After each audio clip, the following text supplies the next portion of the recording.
I am taking a moment here to do a little video here because I have a lot to say because this is my day. Um, on this day we are all a little bit of Irish, and I am just one more American mutt claiming that I'm Irish. Um, I have Fitch and Dolundi in my family, so I think I do have a little bit. I grew up constantly hearing Irish music. My mother listened to two kinds of music all the time, and it was Irish music, and it was we also listened to a Christian radio that she had on. So it was fun. Anyway, I have my morning here with my Irish tea, my Irish breakfast tea that I am making, and I have feta bread for breakfast, which is probably about as Irish as I can get today because, alas, I'm on medication and can't drink Guinness. So I'm compensating by doing this video instead and doing a whole bunch of little Irish things. And one of the things that I was writing an article which I'll be posting later, but there's a St. Patrick's Day tour going on right now, and I'm actually in it. And I don't have anything about St. Patrick's Day, which is weird because my books are all about Ireland, and it's funny because I have one of my fantasy is disguised as Norse mythology, but it's actually all about Ireland. So I'm going to take a moment to go over a story, and I was writing this out, and I'm like, why am I writing this? I'm a storyteller. So this is me doing a video to tell you a story, because of all my research, this one really just, it's amazing. So here's the story. You all know St. Patrick, of course, which is why we have St. Patrick's Day. I'm not sure why everyone wants to be Irish on this day. The Irish are an amazing people. They really are. Very passionate when it comes to women loving life, dance, music, art, and singing, booze, and, of course, fighting. So we have a lot of these lovely little derogatory things. To be honest with you, it's downright racist, and Americans embrace that, and the Irish, with some of them, are forgiving. Just for the record, top of the morning to you is not Irish. That is an actual American term coined for advertising and marketing purposes only, and all the Irish are highly offended by it. So stop saying it. Dhuit, or sláinte, is what they say. So, once upon a time, in the 3rd and 4th century, it was at the time when Rome was imperializing and implementing the Christian church everywhere. People do not take kindly to being told what to and not to do. So when there were people at this time in history, well, I'm going to be very blunt because I have hundreds of historical books to back me up on this. It's a fact. Christians were not nice. They were downright bloodthirsty, and they were actually one of the most ruthless and most horrific of people when it came to imperializing.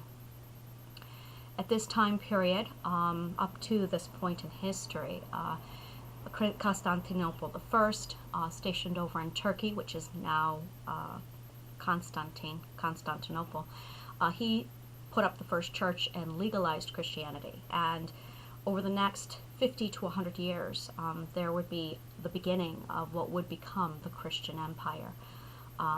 One of the recommendations was that they spread the word. So they sent out missionaries. They weren't really missionaries, but for lack of a better word.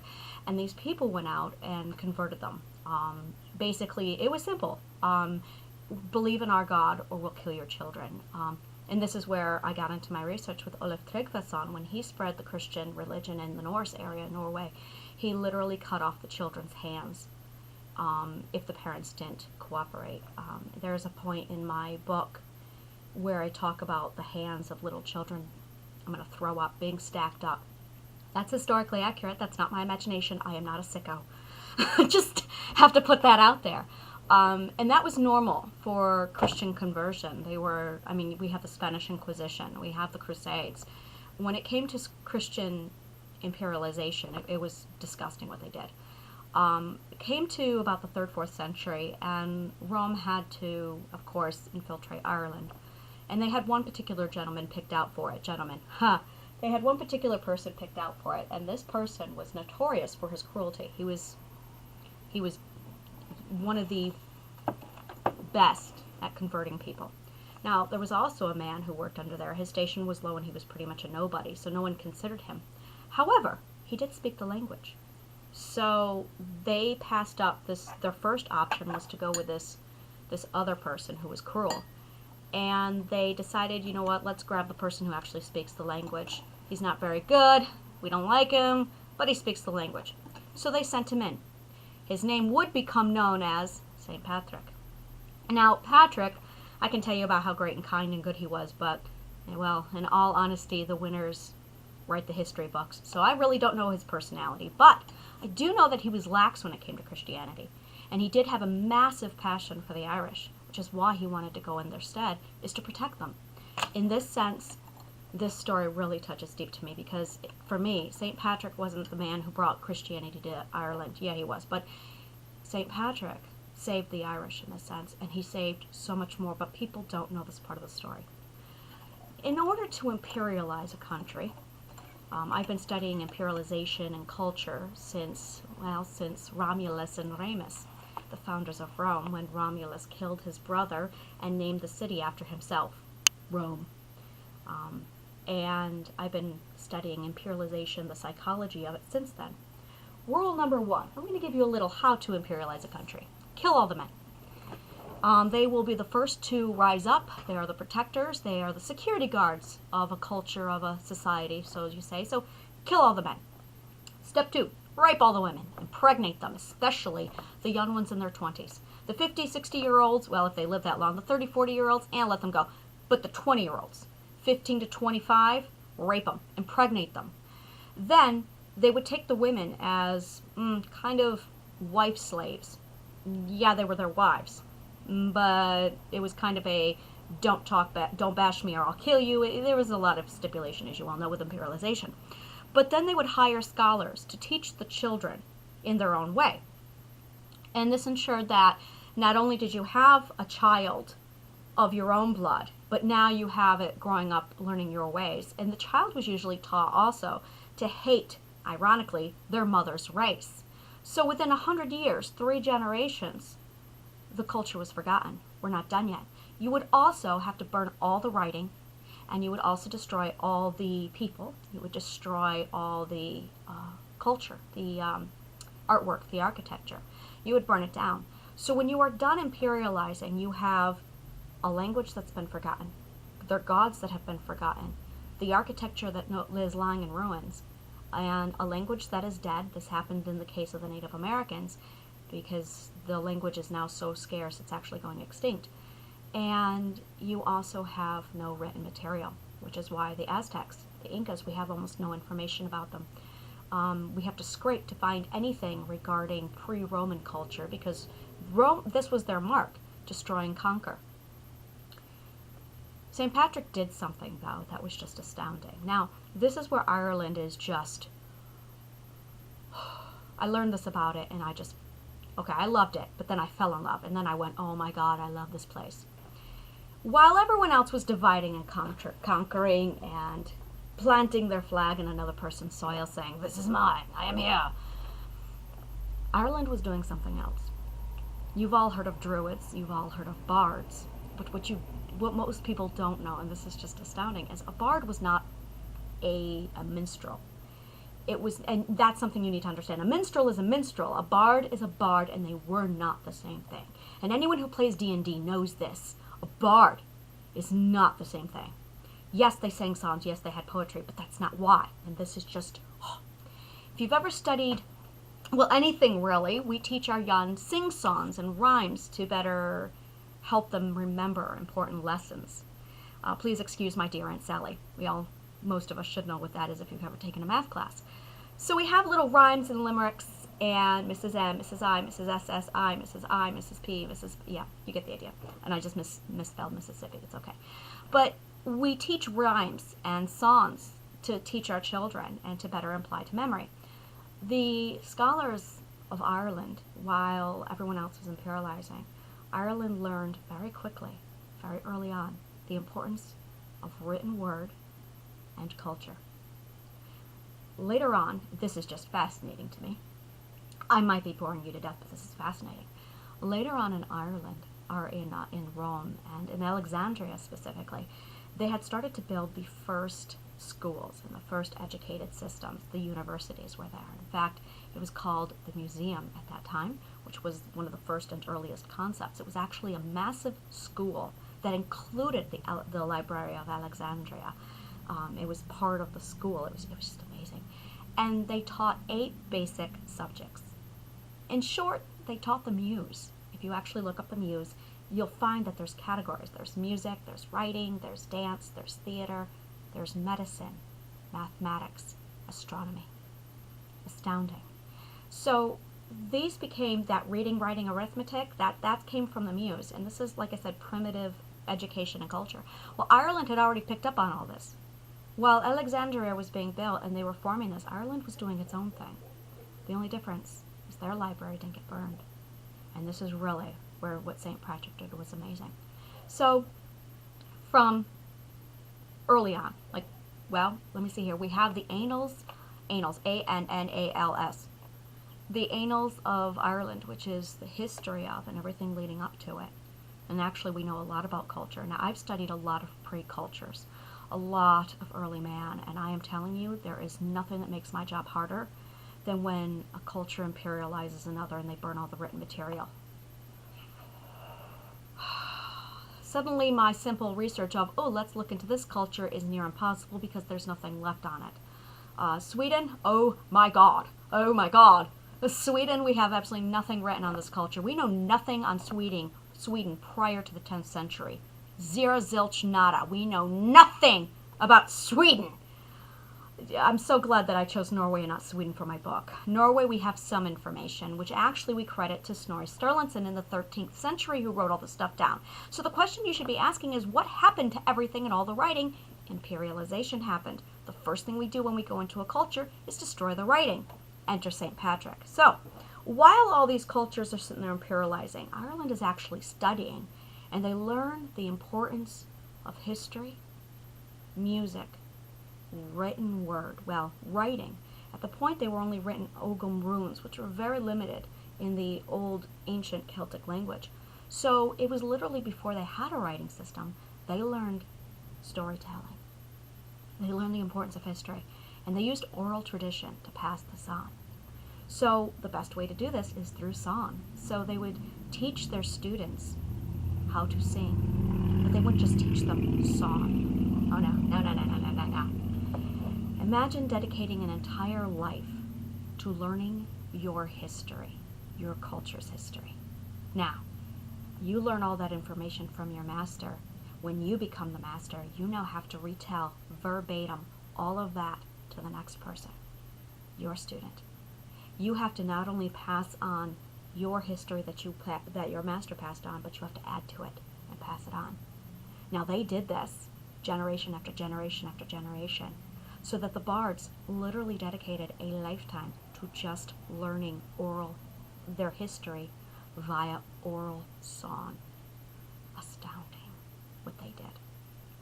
Around the 4th century, they started doing the illuminated documents, the illuminated scripts, Book of the Kells, which wouldn't come out for a few hundred years more, but they worked on the illuminated scripts.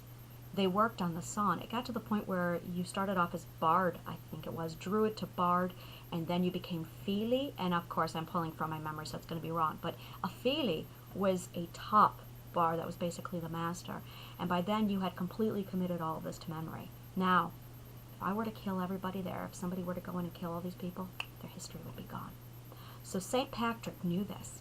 He went in, and they had, by the 3rd and 4th century, preserved everything.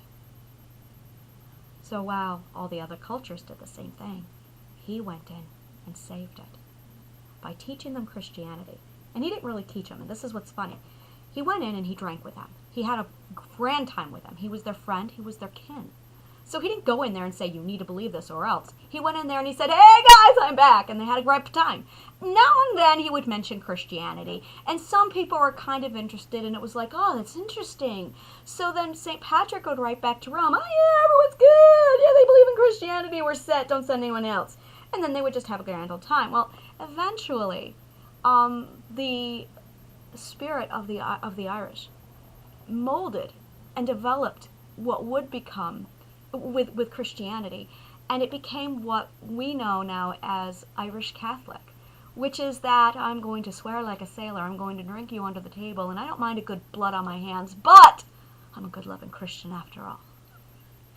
And it was just amazing what they captured. So while all this was going on, war continued. They were still imperializing. The Spanish Inquisition happened. Now we're up to the 1500s. Now I'm going to point out, Patrick went in the 3rd and 4th century. No one touched Ireland. So while the Spanish Inquisition is going on, while the Crusades were going on in the 10th, 11th, 12th century, Ireland remained immune to it all. So their culture developed, their writing developed, everything developed. And they wrote everything down. Artwork became sacred to them. Music, dance, writing. To the Irish, this is sacred. They were the founders of embroidered art. So cross-stitching, needlework, any embroidery you see, as founded in the Irish and early Viking cultures, which, by the way, they're pretty much the same thing if you go into the history of Vikings. But Irish culture started developing and recording everything and this is just my mind's, pre-Rome, like 3rd century BC. It's astounding what they did. When Patrick went in, they already had 600 to 1,000 years of oral tradition committed to memory. And he stopped Rome from sending anyone else in to destroy it. Because of that, and because of the documents that he sent back to Rome to say, send no one else, it kept flourishing until the 1700s. In the 1700s, England imperialized and destroyed everything. All the illuminated scripts were burned. The people were killed. The Book of the Kells made it to the Minsk, to one of the cathedrals in Germany. I can't remember right now. I'm too emotionally upset. I got to that part in my history, in my research, where the imperialization finally did occur. Not for religious reasons. Yes, it's the... I'm having a hard time with this. I value artwork, but beyond anything else. And there's a long history there regarding the abuse that started in the 1600s. Basically, they did start to branch off. It was actually after Lutheran branched off in Lutheranism versus Catholicism, and then the Lutherans wanted to impose their beliefs over in Ireland, and then you had that break between Catholics and Lutherans, and that's the divide that's been happening since the 1600s, and that's when Irish slavery began, and they killed, oh my goodness, 500,000 people. Like, they completely drained. I have the statistics on my website. I'll be posting it. But basically today I'm going to be doing a little Irish tour on my website, linking from each post to the next. Like this one, I'm going to start with a video, and then I have an article that I'm literally in the middle of writing, and I got to the feeling, and I'm like, I just got to do a video on this, because this story is just amazing. But they had preserved like 2,000 years of written work, and after 2,000 years, it finally got wiped out due to imperialism. Just amazing, the amount that was lost. But we also knew how much was coming. We also knew what was happening. We did see it. So the Irish did manage to preserve some of it. Not all of it was lost. Also, eventually the writing system developed, and they did get to a point where they started writing down the oral tradition. So even though generations passed on, they were able to record that to memory. Or record that via written word. And this is where it really amazes me. When you look into the past, into history and cultures, you have, and this is fascinating, you have the myths, like the Roman myth, the Greek myth, you have all these different myths, the Egyptian myth, and then you have the Christian stories. With Ireland, this is beautiful, with Ireland, because they molded, it's actually the only culture where you see both. So you see definite Christian mythology being mixed in with fairies and pixies and the Tuatha De Danann.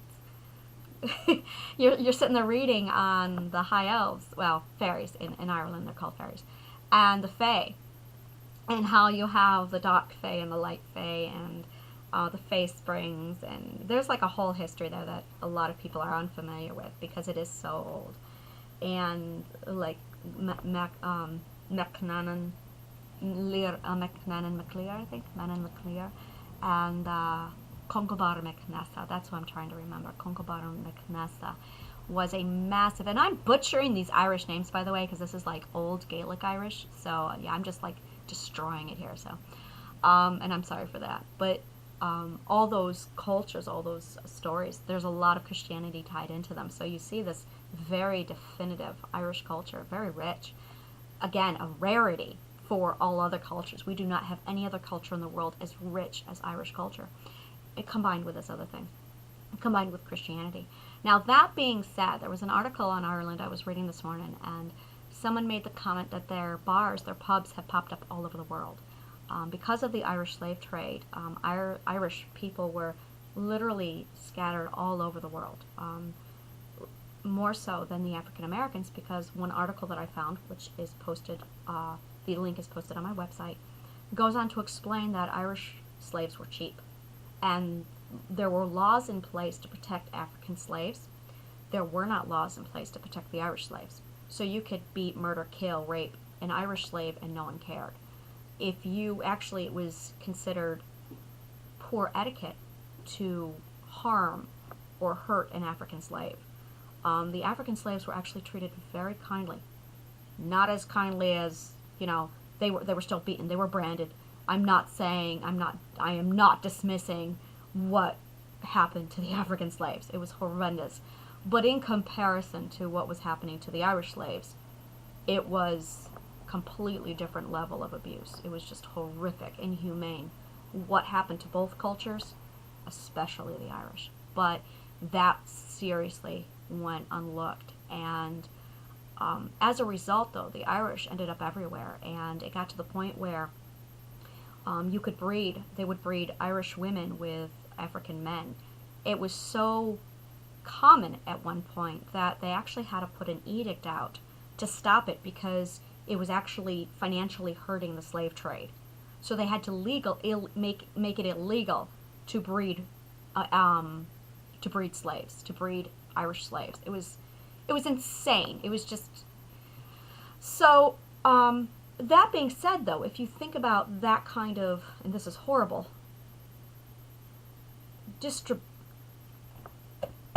migration, I don't know what to call it. I can't call it distribution because they're not objects.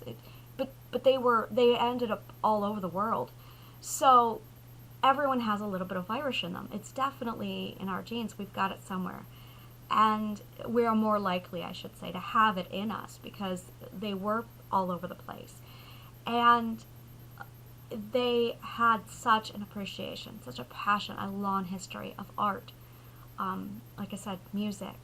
And I think at the end of the day, this is really the part of Ireland that we all absolutely adore is the artwork, is the free-spirited.